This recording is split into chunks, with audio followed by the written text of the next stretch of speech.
Mantan Menko Polhukam Mahfud MD mendukung keputusan Mahkamah Konstitusi atau MK terkait dengan penurunan ambang batas Pilkada serentak 2024.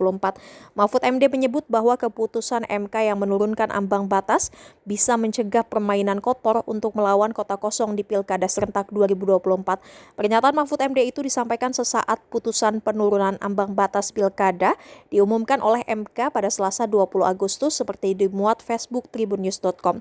Mahfud MD mengatakan bahwa sejak 2018 pihaknya memang mendukung untuk penurunan jumlah ambang batas pilkada. Pasalnya jumlah ambang batas pilkada harus sama dengan jumlah dukungan KTP untuk calon perseorangan yakni 10%. Pun kata Mahfud MD, putusan MK ini bisa menciptakan keadilan di 36 provinsi yang akan segera menyelenggarakan pilkada serentak 2024. Sebab kata Mahfud MD saat ini ada upaya untuk menjegal lawan politik dengan mengupayakan koalisi gemuk sehingga menciptakan kota kosong di pilkada. Waktu 9 hari lagi yakni hingga 29 Agustus dinilai cukup untuk melakukan konsolidasi politik untuk penetapan calon kepala daerah.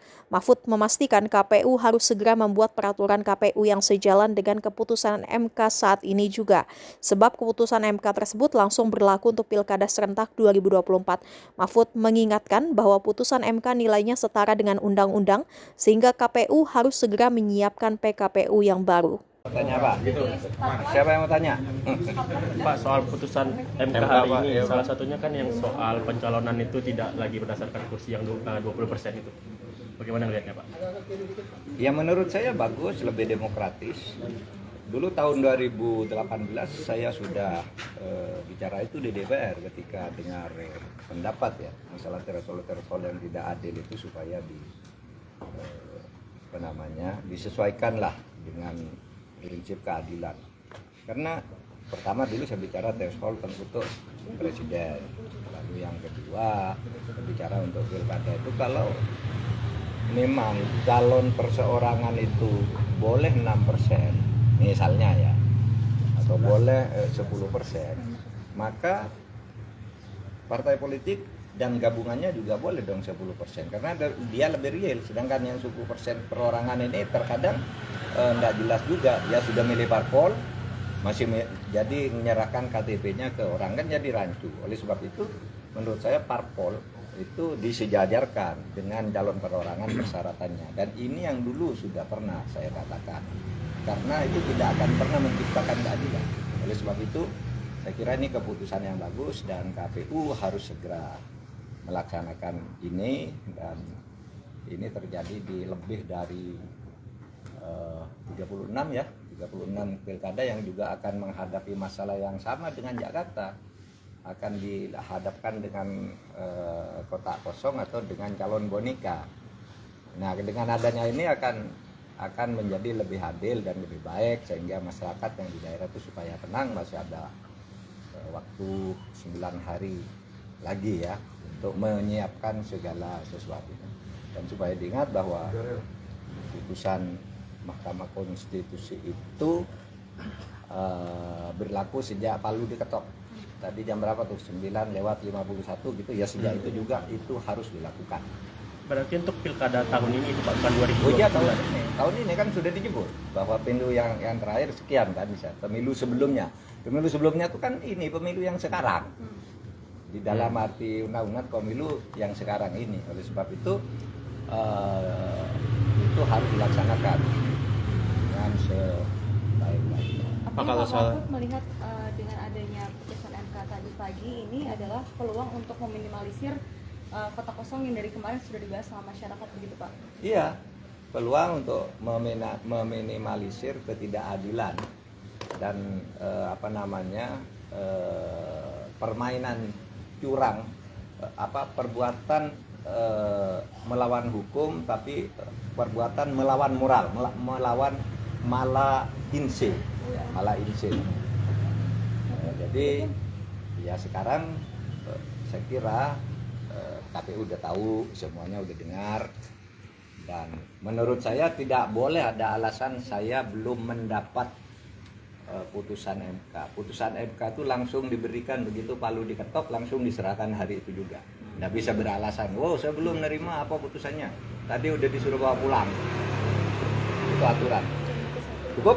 Ada putusan lain Pak, nomor 70 yang tadi juga terkait dengan syarat usia Pak, syarat usia pilkada. Soal kalau syarat usia Cagup Kaisang 30%, di 30 Yang tahun akhirnya sejak bikin- penetapan Pak. Ya itu berlaku juga, tentu saja berlaku juga.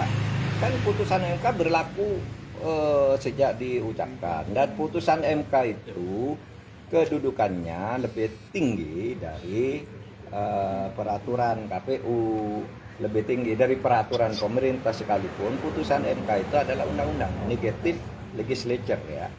Jadi dia langsung berlaku gitu. Kalau ada peraturan di bawahnya yang bertentangan dengan itu langsung berlaku gitu. Tidak ada perdebatan tentang itu.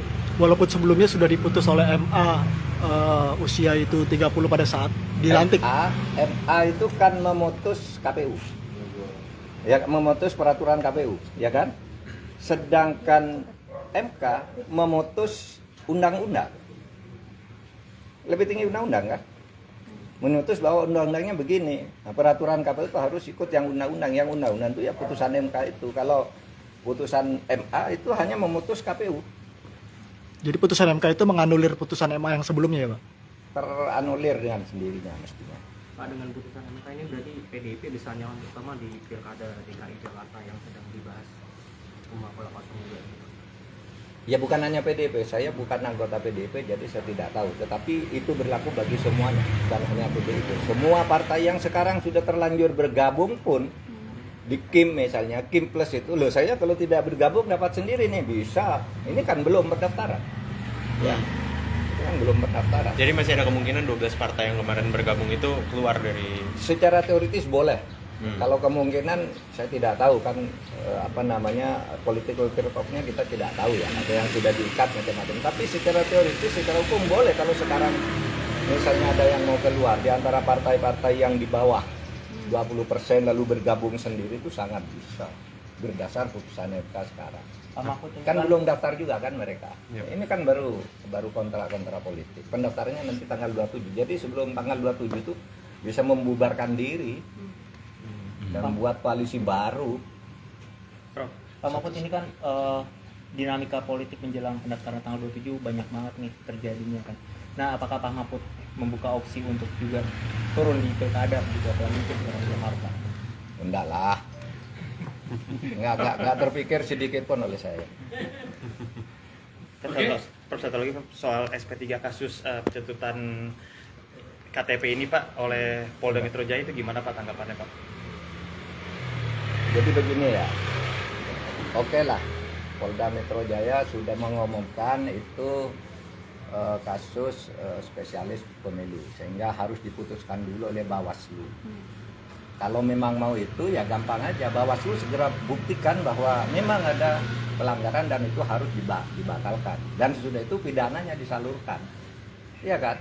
Meskipun sebenarnya itu sama-sama khusus, undang-undang ITE kan khusus juga, iya kan? Undang-undang perlindungan data pribadi kan khusus juga, bukan KUHP maksudnya. Undang-undang kan sama. Kenapa yang lebih dianggap khusus harus KPU? Mestinya secara pidana langsung ditangkap aja orangnya yang melakukan itu. Tapi oke lah, saya kira Polda juga punya pertimbangan politis. Meskipun sebenarnya Polda kalau nyokok sekarang aja bisa ada alasannya kok secara hukum. Tapi pilihan kan Polda mau milih yang lebih enak, biar Bawaslu dulu. Ya oleh sebab itu biar Bawaslu dong sekarang yang segera mengumumkan ada kepalsuan suara, kepalsuan KTP, kepalsuan tanda tangan dukungan atau tidak. Kalau ada ya mesti langsung dicoret. Kalau itu tidak ya nanti orang akan melakukan pencurian kayak gitu dengan seenaknya. Cukup ya. Oke. Semalam kan satu lagi Pak. Apa? Semalam kan itu ya Pak. Akhirnya ditetapkan tetap boleh maju nih Pong Rekun. Siapa? Semalam. Ya, Dharma itu- Pong Rekun kan tetap harus Itu tetap kan boleh. dari KPU. Heeh. Penetapan Kongrekon itu dari KPU memang betul yang meskipun sebenarnya KPU jelas bersalah kan mestinya diteliti dulu kan. Tapi oke lah. Sekarang KPU menghindar, nunggu Bawaslu. Ya nunggu Bawaslu. Kan memang harus Bawaslu yang meneliti kebenaran ini atau tidak. Meskipun sebenarnya KPU sendiri harusnya membatalkan karena tahu dia yang buat salah kok. Dia akan mengoreksi satu-satu. Tanda tangan yang mendukung, KTP-nya nomor berapa apa betul itu kan. Lalu ternyata saya tidak pernah didatangi kok. Dan itu banyak loh, bukan hanya yang muncul anaknya A nih, teman-teman saya juga banyak yang tiba-tiba masuk. Dan jadi harusnya pencalonannya dibatalkan ya, Pak? Seharusnya dong. Seharusnya KPU langsung, saya keliru kemarin kan gitu, sebelum nanti diurus oleh Bawaslu. Tapi oke lah, semuanya buang badan ya, polisi juga buang badan, biar Bawaslu dulu kan gitu. KPU juga saya sudah tetapkan ya sudah, nanti kalau Bawaslu nyatakan batal, tinggal Bawaslunya ini akan bonyok. Kasihan juga. Ya dipepetkan ke sudut. Gitu ya. Terima kasih banyak. Mahfud.